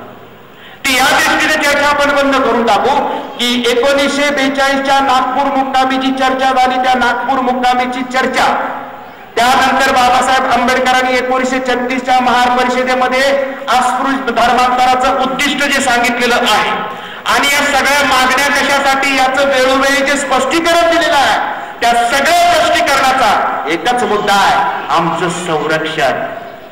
ज्यावेळेस धर्मांतराचं स्पष्टीकरण बाबासाहेब देतात त्यावेळेस बाबासाहेब 1936च्या धर्मांतराच्या मुक्ती कोणपती या नावाने ज्यावेळेस आपण ते भाषण वाचतो त्यावेळेस बाबासाहेब संपूर्ण भाषणातून काय सांगतात, मुक्ती धम्मपते, धम्मातून तुमची मुक्ती होईल असं बाबासाहेब आंबेडकर सांगतात. त्या भाषणाला सुरुवाताला बाबासाहेब आंबेडकर म्हणतात की माझ्या धर्मांतराचं उद्दिष्ट तुम्ही धार्मिक आणि तात्विक दृष्टिकोनातून खूप चिकित्सा करा, परंतु धार्मिक आणि तात्विक दृष्टिकोनातून चिकित्सा करण्यापूर्वी तुम्हाला अस्पृश्यता आणि अस्पृश्यावर होणारे अन्याय अत्याचार काय आहे हे जोपर्यंत तुम्हाला कळणार नाही तोपर्यंत माझ्या धर्मांतराचा उद्देशच तुम्हाला कळणार नाही. मग तुम्ही तात्विकवर कितीही चर्चा करा, हो धार्मिकवर कितीही चर्चा करा, पण माझा मूळ उद्देश की माझी हजारो वर्षापासून जो माझा समाज आहे याला माणसाप्रमाणे वागणूक देत नाही, त्याच्या संरक्षणाचा प्रश्न आहे. किड्या मुंग्यासारखा तो चिरडला जातोय, त्याचं पहिलं संरक्षण झालं पाहिजे. म्हणून मी धर्मांतराचं मुख्य माझं जे मूळ आहे तर माझ्या समाजाला इथल्या प्रस्थापितांच्या पासून संरक्षण हवा, हा माझा मूळ उद्देश आहे. तोच बाबासाहेब आंबेडकर पुन्हा 1942च्या ठरावात नागपूरला सांगतात आणि ब्रिटिशांना मागणी करतात की या देशामध्ये दोन भारत आहेत, या देशामध्ये खेड्यात 2 खेडी आहेत, या देशामध्ये भारतात 2 भारत आहेत आणि खेड्यात 2 खेडी आहेत. भारतात 2 भारत म्हणजे संपूर्ण अस्पृश्य समाज जो गावाच्या बाहेर आहे आणि खेड्यातली 2 खेडी म्हणजे एका बाजूला संपूर्ण प्रस्थापित वर्ग आहे आणि दुसरी गावाच्या बाहेर अस्पृश्याची वस्ती आहे. ती जरी हिंदूंचा घटक म्हटलं असलं तरी ती गावाच्या बाहेरच कायमस्वरूपी आहे आणि तटाच्या बाहेर ती आपलं युगानुयुगे शतकानुशतके ती आपलं जीवन जगत आहे. तिला अजिबात कुठल्याही प्रकारचा माणसासारखा अधिकार दिला नाही. तिच्या सावलीचा विचार होतो, त्याला कपडे घालण्याचा अधिकार नाही, त्याला शेतीचा अधिकार नाही, त्याला संडासला जाताना लोटा सुद्धा घेऊन जाण्याचा कुठल्याच प्रकारचा अधिकार नाही.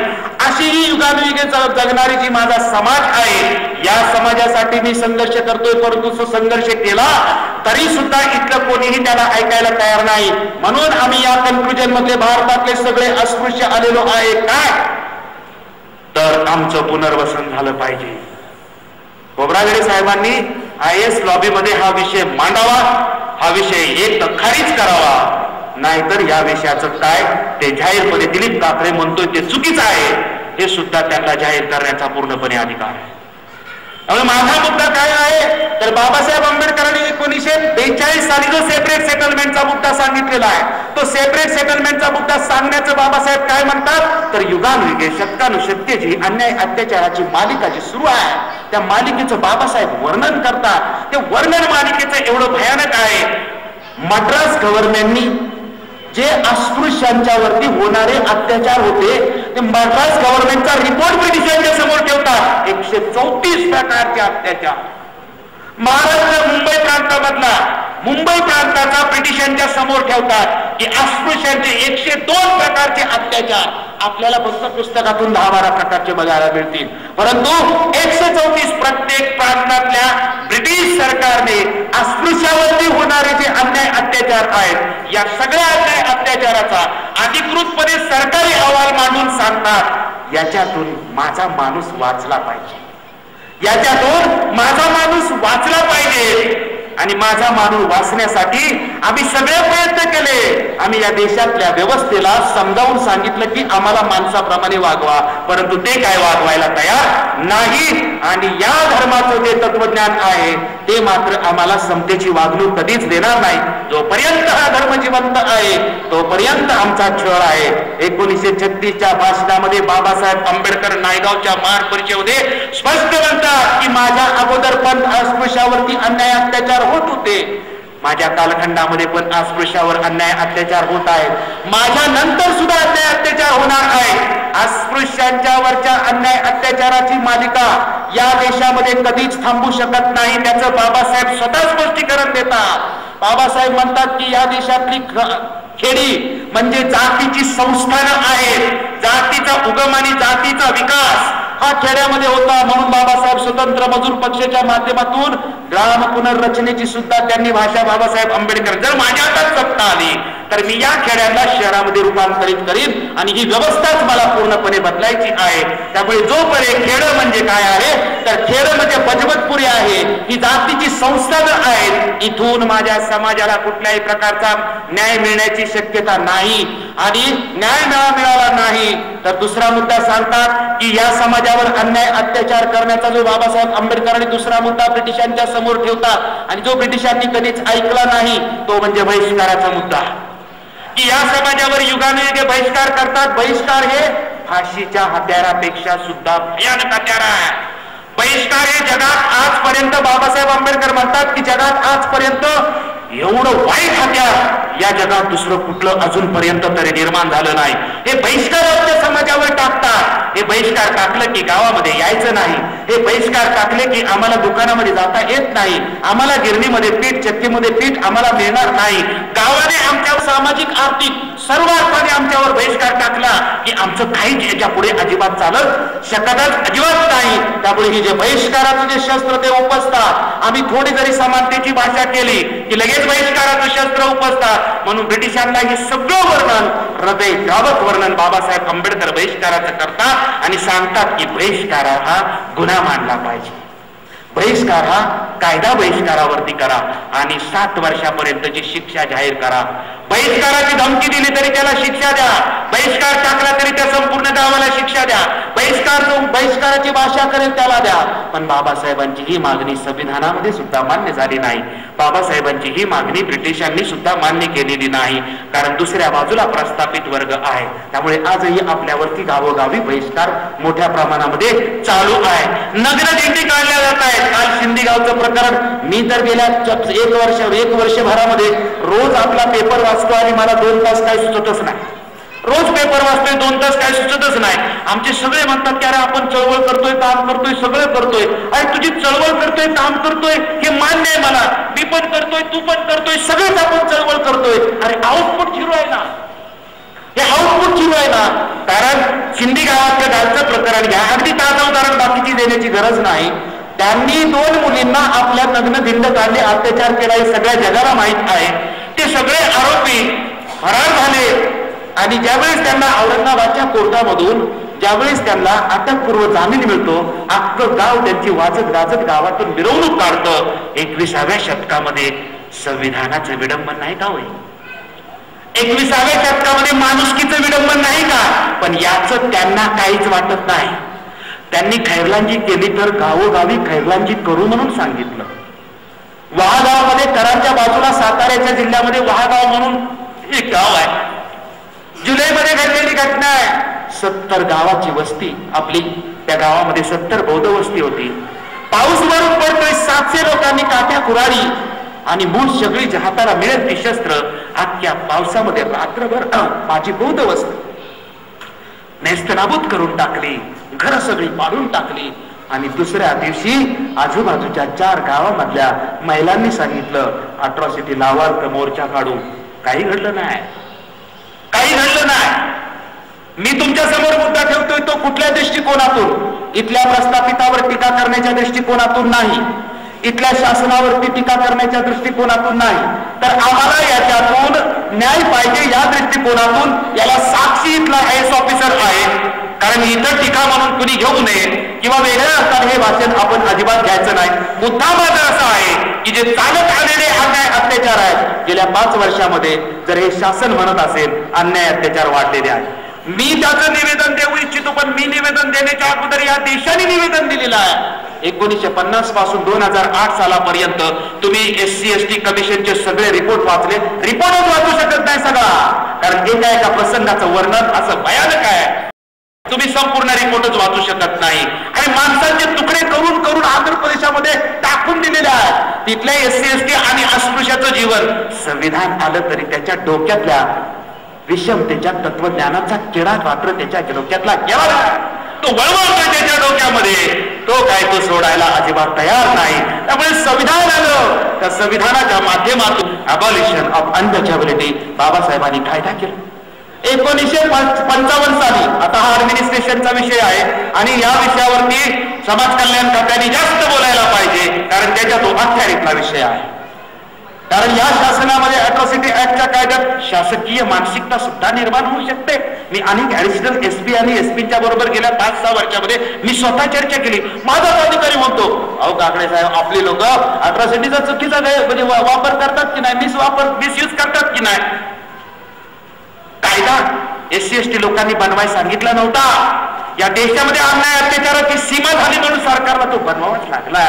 कायदा कुठल्याही कोणी सांगितला म्हणून बनवत अजिबात नाही. बाबासाहेबांनी अस्पृश्यता नष्ट करण्यासाठी कलम टाकलं, त्या कलमाला यशस्वी करण्यासाठी नामधारी कायदा बाबासाहेबांच्या हयातीतच अनटचेबिलिटी ऑफेन्सेस ऍक्ट 1955 झाला. अस्पृश्यता गुन्हेगारी 1955चा कायदा झाला.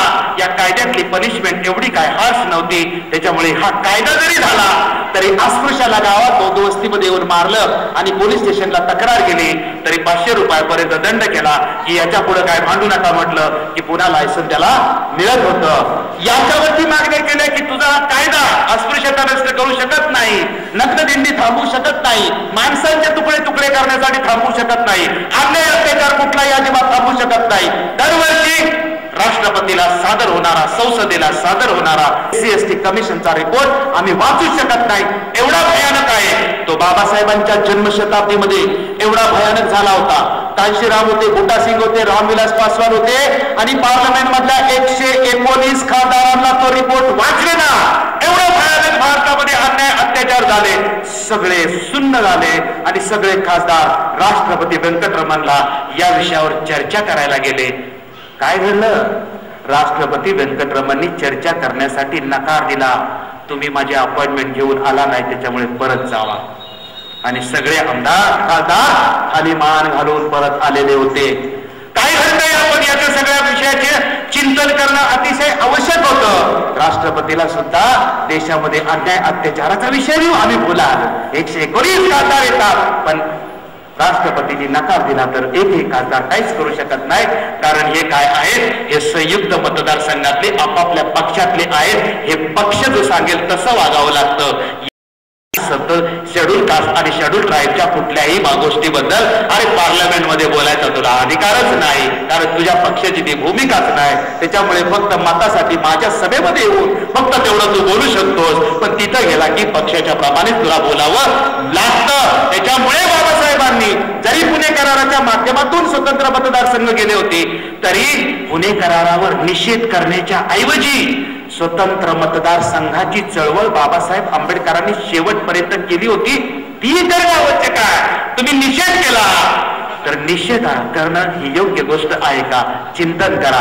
पुणे करारातला स्वतंत्र मतदारसंघ मिळालाच पाहिजे ही शेवटपर्यंत बाबासाहेब आंबेडकरांची 1954ला निवडणूक पोटू भंडाऱ्याची हारल्यानंतर सुद्धा या संयुक्त पुणे कराराने आमचा घात केलेला आहे. म्हणून स्वतंत्र मतदारसंघ आम्हाला मिळालेच पाहिजे याच्यावर चिंतन आम्हाला करण्याची आवश्यकता आहे. आणि सगळ्या बाबासाहेबांनी, मी तुमच्या समोर धर्मांतराचा उद्देश ठेवलेला आहे.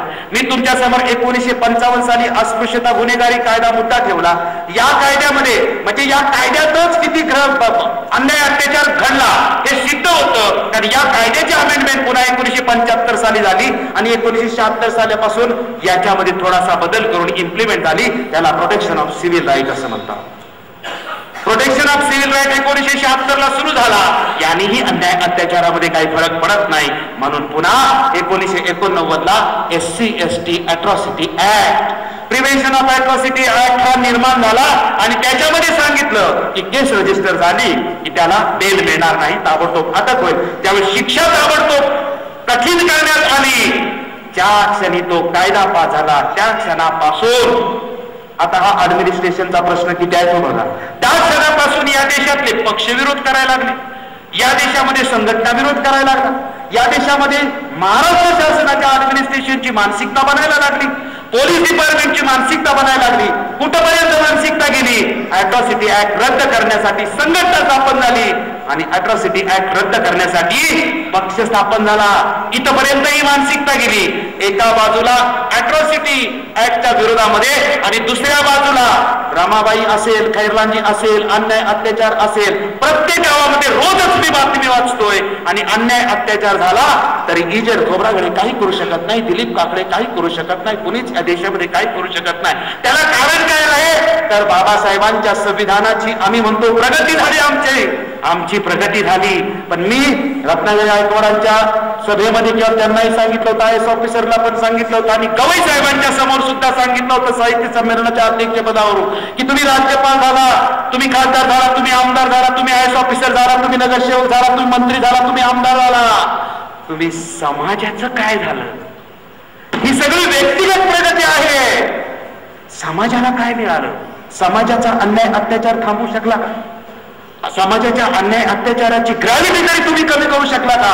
त्यामुळे प्रगती माझ्या समाजाची झाली. अरे शहरात आल्यानंतर मला बाबासाहेबांनी रिझर्वेशन दिलं, मी शिकलो, नोकरीला लागलो, साहित्यिक झालो, विचारवंत झालो, सगळं मिळालो, पण मी व्यक्तिगतच प्रगती झालो. दिलीप काकडे एकटाच प्रसिद्ध झाला, त्या समाजाने ज्याला भाषण करायला त्याला बोलवलं, त्या समाजाचं काय झालं? मला काय केलं देणं आहे? माझा तर सत्कार झाला, मला तर हार फुलं मिळाले, मला तर शाल मिळाली, पण मी काय पर्याय समाजाला देऊ शकलो नाही. जसं खोब्रागडे सरांनी सांगितलं की मी तर पर्याय देऊ शकलो नाही. मला जोड्याने मारायला सुरुवात करा, तुम्ही जोड्याने माराय मला तुम्ही सुरुवात करा.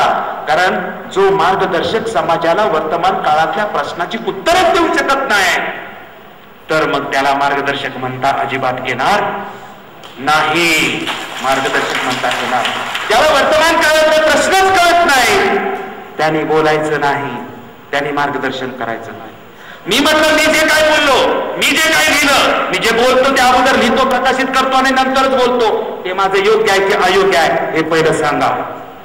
आणि कुणी पण काही पण लिहून फक्त प्रसिद्धीसाठी पुस्तकं प्रकाशित करत असेल तर त्याचं पण आपल्याला विचार करणं आवश्यक आहे. कोण काय लिहितंय, कोण काय नाही लिहित. 1991 सालापासून इथल्या विरोधकांनी बाबासाहेबांची चरित्रयात्रा डोंबिवलीमधून सुरुवात केली, समरसता मंचामधून सुरुवात केली, तुमच्या तत्वज्ञानामध्ये भेळ मिसळ सगळी करून टाकली. आपला कोण आणि परका कोण? ना साहित्यात, ना विद्वत्तेत, ना राजकारणात, ना कुठेच आपला कोण आणि परका कोण आपल्याला कळत अजिबात नाही. का कळत नाही? अरे तुला अनुशासनच नाही, ना तुला धम्मात अनुशासन, ना तुला राजकारणात अनुशासन, माझ्यावर कुणाचं बंधनच नाही. सगळा स्वैराचार आहे. कुणीही धम्म घेऊन पळा, कुणीही राजकारण घेऊन पळा, हे स्वैराचार आहे. म्हणून मी याच्यावर पर्याय मांडलेला आहे. बुद्ध ते आंबेडकर एक धम्मचिंतन याच्यामध्ये मी सांगितलेलं आहे की आपला सगळा प्रश्न जो आहे तो धम्म, जगातल्या प्रत्येक धर्माला अनुशासन आहे. पण बाबासाहेब आंबेडकरांच्या नावाने जो बुद्ध धर्म घेतलेला आहे त्या समाजाला मात्र धर्मात कसं वागायचं याचा कोडाखंडक अजिबात नाही. तो कोडाखंडक तुमचा नसेल तोपर्यंत तुम्ही सामाजिक, धार्मिक, आर्थिक सर्व दृष्टिकोनातून विस्कळीत राहाल. कारण जगातला समाज हा एकसंघ फक्त धर्माच्या माध्यमातून राहतो. बाबासाहेबांचा बुद्ध धर्म जो आहे याला पांढरी कपडे घालून स्वीकारायचा, याला हळदी लावून लग्न करायची का कसं करायचं? तू देवाला गेला तर गुन्हा आहे का काय आहे? तुला काय बोलण्याचा अधिकार आहे? मला तुम्हाला सांगायचा अधिकार नाही, तुम्हाला मला सांगायचा अधिकार नाही का? अरे या देशाला 395 तत्व जशी या देशाला कंट्रोल करतात, जगात माणसाला कंट्रोल फक्त तत्व करतं, माणूस माणसाचं कंट्रोल अजिबात करत नाही. तर तुम्हाला आणि मला कंट्रोल करण्यासाठी पहिले नियम तर बनवा. 2 माणसापेक्षा जास्त माणसं एकत्र आली की त्यांना एकत्रित ठेवण्यासाठी नियमांची आवश्यकता असते.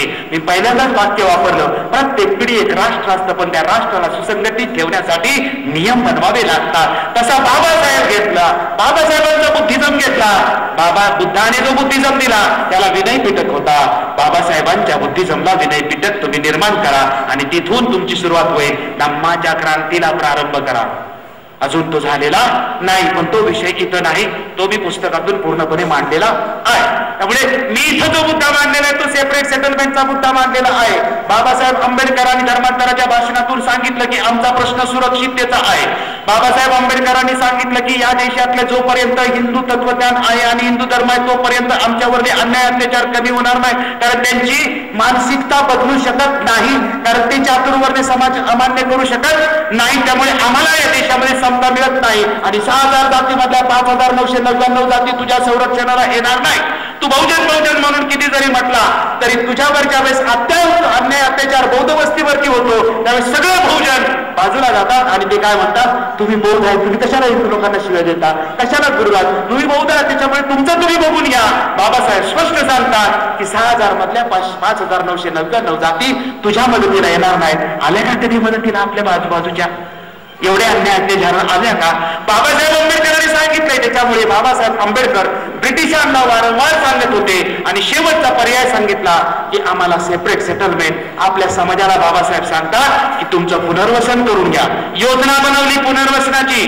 ब्रिटिश सरकारनं ती योजना भारतातल्या सगळ्या अस्पृश्यांच्या वतीने, सगळ्या संघटनांच्या वतीने बाबासाहेब सादर करतात. त्यामध्ये सांगतात की कमिशन नेमा, सेपरेट सेटलमेंटचं कमिशन नेमा. या कमिशन मध्ये दरवर्षी 5 कोटी रुपयाची मदत द्या. या कमिशन मध्ये लँड ऍक्विजिशन कशा पद्धतीने करायचं त्याचं बाबासाहेब मार्गदर्शन करतात. याच कमिशन मध्ये आपण आपापल्या गावची घरदार शेती ही सरकारला जमा करायची, त्याच्या बदल्यात आपण आपलं पुनर्वसन कसं करून घ्यायचं हे संपूर्ण योजना भारतातल्या संपूर्ण शेड्यूल कास्ट फेडरेशनच्या वतीने बाबासाहेब आंबेडकर ब्रिटिशांना देतात. ती यासाठी की ही योजना भारताच्या संविधानामध्ये आली पाहिजे. ही योजना भारताच्या संविधानामध्ये आली पाहिजे. ही योजना भारताच्या संविधानामध्ये येऊ शकलेली नाही. राज्य समाजवादाची योजना भारताच्या संविधानामध्ये येऊ शकलेली नाही. बहिष्काराची योजना भारताच्या संविधानामध्ये येऊ शकलेली नाही. यावरती आपल्याला चिंतन करणं आवश्यक आहे की या देशामध्ये अन्याय अत्याचार आपण थांबवू शकतो का? फक्त काही काळ त्याची ग्रॅव्हिटी, अन्याय अत्याचाराचं प्रमाण कमी करू शकता, पण अन्याय अत्याचार तुम्ही थांबवू शकत नाही. त्याच्यावरती एक पर्याय बाबासाहेबांनी सांगितला. तो शेवटपर्यंत होता की आमचं प्रथम संरक्षण झालं पाहिजे आणि स्वतंत्र वसाहती याचं मीच नाही. तामिळनाडू मधल्या सगळ्या दलितांच्या संघटनांनी, अस्पृश्यांच्या संघटनांनी 1995 साली मागणी केली की आम्हाला स्वतंत्र स्टेटस पाहिजे. किती दिवस हे? त्यानंतर दलित पॅंथरच्या संपूर्ण चळवळीने सुद्धा ही मागणी केलेली आहे. ज्या ज्या काळात अन्याय अत्याचाराचं प्रमाण वाढतंय त्या त्या काळात प्रत्येक ठिकाणी अस्पृश्यांच्या संघटनेने आपल्या पुनर्वसनाची मागणी केलेली आहे. या पुनर्वसनाच्या मागणीवरती आंबेडकर चळवळीने गेल्या 5 वर्षाचे अन्याय अत्याचार बघा आणि 50 वर्षाचं जे रिपोर्ट आहे, SC/ST कमिशनचं जे पार्लमेंटच्या पटलावर अधिकृतपणे गव्हर्नमेंटचे जे रिपोर्ट आहेत, त्या गव्हर्नमेंटच्या रिपोर्टमध्ये स्वतंत्र भारतातली शासन व्यवस्था हा अस्पृश्याच्यावरल्या अन्याय अत्याचार कमी करण्यामध्ये अपयशी ठरलेलं आहे. हे अधिकृतपणे भारताचं पार्लमेंटच सांगतंय. त्याच्यामुळे मग या भारताच्या पार्लमेंटमध्ये ज्या देशातल्या जे काही बौद्ध समाज आहे, पूर्वीचा जो अस्पृश्य आहे, याचं पुनर्वसन झालं पाहिजे, ही मागणी अयोग्य असू शकत अजिबात नाही. नाहीतर आमच्यावरचे अन्याय अत्याचार थांबवा, नाहीतर आमचं पुनर्वसन करा. आणि या माझा जर मुद्दा तुम्हाला योग्य वाटत असेल, बाबासाहेब सांगतात की सरकारने जर हे केलं नाही, जर हे पुनर्वसन झालं नाही तर काय करायचं? सरळ खेडेपाडी सोडा आणि शहरामध्ये या. शहरात येऊन तुम्ही कल्पाने राहा. तिथं तुम्ही सगळे मिळून स्वतःचं संरक्षण करू शकाल. शहर 100% तुम्हाला सुरक्षित आहे अशातला काही भाग नाही. पण सगळे एकमेकाला तुम्ही कल्पने राहिल्यानंतर एकमेकाला मदत करू. पण हे माझं माणूस ऐकणार नाही. ते म्हणते माझं म्हातारं आणि माझी म्हातारी काय म्हणेल की मला माझ्या आई पांढरीतच मरायचंय, मला माझ्या गावालाच मरायचंय. कुठं जरी जगामध्ये गेला असेल तर ते म्हणते की जाताना आई पांढरीमध्ये मरायचं, इकडं तिकडं मरायचं. आणि सोड तुझ्या अंधश्रद्धा, कारण तुझ्या भविष्यातल्या पिढीचा तू विचार कर. भविष्यातल्या पिढीला जर सुखी करायचं असेल तर जातीच्या संस्थानामध्ये तुझ्या भविष्यातल्या पिढी सुखी होणार नाही. तुझं पुनर्वसन करून घे. शहरात जाऊन कल्पने राहा, नाही तर स्वतंत्र गाव स्थापन कर. सातारा जिल्ह्यामध्ये 2 गाव आहेत बौद्धांची जी पुनर्वसनामध्ये केलेली. आयडियल मधून या देशाला आणि सगळ्या लोकांना सिद्धार्थनगर मधून सातारा जिल्ह्यामध्ये गाव आहे. तर या गावामध्ये सगळं निळं आहे. सगळं कसं आहे? शासनाच्या सगळ्या समाज कल्याण खात्याच्या स्कीम तिथं द्याव्याच लागतात. कलेक्टर, BDO, तहसीलदार याला काहीच तिथं विरोधच करता येत नाही. हे सगळं गाव तुम्हाला कसं काय आदर्श गावाचा तुम्हाला पुरस्कार द्यावाच लागतो. बुद्ध बाबासाहेब संकल्पनेमधलं गाव निर्माण करण्यासाठी आम्हाला आमचं पुनर्वसन करून घ्यावं लागेल आणि त्या गावाचा आदर्श या भारताला फॉलो करावा लागेल. एवढं महत्वाचं ती मागणी आहे. तिच्याकडे सेपरेट दलित स्थान किंवा सेपरेट किंवा त्याच्याकडे निगेटिव्ह दृष्टिकोनातून बघायचं नाही. आमच्यावरचे अन्यायाचा कायमस्वरूपी पर्याय तरी सांगा, नाहीतर आमचं पुनर्वसन तरी करा. ही मागणी तुम्हाला घेऊन जावी लागेल. तात्पुरतं शहराकडे येऊन तुम्हाला करावं लागेल. याच्यावर चिंतन करा. कारण मी कायदे का सांगितलं तर 55 साली कायदा केला, 75 साली कायदा केला, 1989 साली कायदा केला. जशी शिक्षा आहे झाली केली की त्याच्या विरोधात तिथली मानसिकता उठायला तयार आहे. म्हणजे बाबासाहेब बाबासाहेबांनी बौद्ध धर्म स्वीकारला कशासाठी? अन्याय अत्याचारासाठी. परंतु तरीही अन्याय अत्याचार थांबले नाही. संविधान दिलं, अन्याय अत्याचार थांबले नाही. कायदे दिलं, अन्याय अत्याचार थांबलेले नाही. त्यामुळे बाबासाहेबांनी या देशातली संपूर्ण अस्पृश्य समाज आहे तो काय म्हणतोय? आमचं पुनर्वसन करा. पण ब्रिटिशांनी आमचं ऐकलं नाही.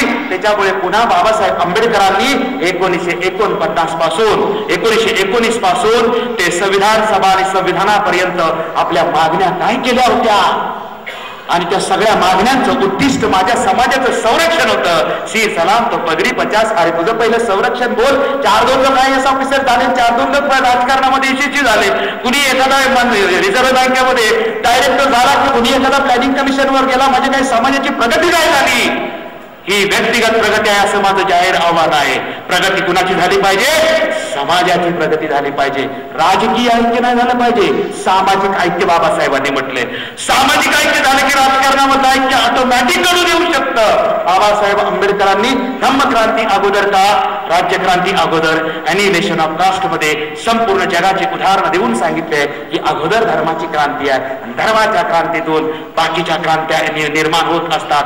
जग एकत्र फक्त धर्माच्या नावाने येतं. जगातला कुठलाही समाज फक्त धर्माच्या नावाने येतो. आणि बाबासाहेब आंबेडकरांनी म्हणून धम्माची क्रांती केलेली आहे. ती धम्माची क्रांती अजून सुरूच झाली नाही. बुद्ध आणि त्यांचा धम्म हा ग्रंथ प्रमाण मानून डॉक्टर बाबासाहेब आंबेडकरांना अभिप्रेत असलेल्या धम्माची तुम्हाला सुरुवात करावी लागेल. जगातला कुठल्याही देशाचा धम्म बाबासाहेब आंबेडकरांनी स्वीकारला नाही. कुठल्याही संप्रदायाचा धम्म बाबासाहेब आंबेडकरांनी स्वीकारलेला नाही. बाबासाहेबांनी जो स्वीकारलेला आहे तो संपूर्ण जगाचं संशोधन करून बाबासाहेबांच्याकडेच एकट्याकडे फक्त मूळ बुद्ध आहे. या जगात कुणाकडेच मूळ बुद्ध नाही, फक्त बाबासाहेबांच्याकडेच मूळ बुद्ध आहे. आणि जगातल्या 14 राष्ट्राच्या भिक्खूंच्या समोर सुद्धा हा विषय मांडून मान्य केलेला आहे आणि ग्रंथाच्या रूपाने इथं मांडलेला आहे की मूळ फक्त बुद्ध आणि धम्म या ग्रंथामध्येच आहे. बाकी कुठेही मूळ बुद्ध नाही, जाहीरपणे ग्रंथ रूपाने मांडलेली आहे. मी हा मुद्दा का सांगितला? तर धर्म आणि राजकारण यांची सांगड कशी असते तर धर्मातून राज्यक्रांत्या निर्माण होतात हे बाबासाहेबांनी पटवून दिलेलं आहे. त्यामुळे माझा फक्त या संविधान द्वितीय परिषदेमध्ये मी तुमच्या समोर मला वाटत होता की हा मुद्दा अतिशय गंभीर आहे. कदाचित तो या चळवळीला किंवा समाजाला वाटतोय की नाही हा त्याचा प्रश्न आहे. परंतु मला मात्र वाटतोय की एक विचार करणारा मी योग्य की अयोग्य नाही. परंतु मी गेल्या 4-5 वर्षामध्ये हा विचार करत होतो की मला भाषणं करायला मिळत आहेत. परंतु माझं भाषण जर समाजाचा प्रश्न याच्यावर काही उत्तर माझ्याकडून दिशादायक नसेल तर मी भाषणं कशाला करायची? मी लिहायचं कशाला? एका बाजूला रोज अन्याय अत्याचाराच्या घटना आहेत आणि दुसऱ्या बाजूला रोज आमची भाषणं आहेत. तर याचं कुठंतरी ताळमेळ होणं अतिशय आवश्यक आहे. हजारो वर्षापासून चालत आलेल्या अन्याय अत्याचारावरती कायमस्वरूपी उपाय शोधला पाहिजे. कारण हजारो आंबेडकर, लाखो आंबेडकर निर्माण झालेला आहे. एक आंबेडकर संपूर्ण जगाला पर्याय देतो. त्या हजारो आंबेडकरांनी मात्र स्वतःच्या अन्याय अत्याचाराला पर्याय का देऊ शकत नाही. मला असा शेवटचा प्रश्न विचारायचा आहे की रोज खेड्यापाड्यात बौद्ध वस्त्या जाळल्या जात आहेत, अन्याय अत्याचार होत जातोय, तरी मला झोप कशी लागते? तरी माझे ह्या विषय सोडून दुसऱ्याच विषयावर कार्यक्रम कसे काय होतात? आणि मी शहरातला माणूस जागृत आहे की नाही?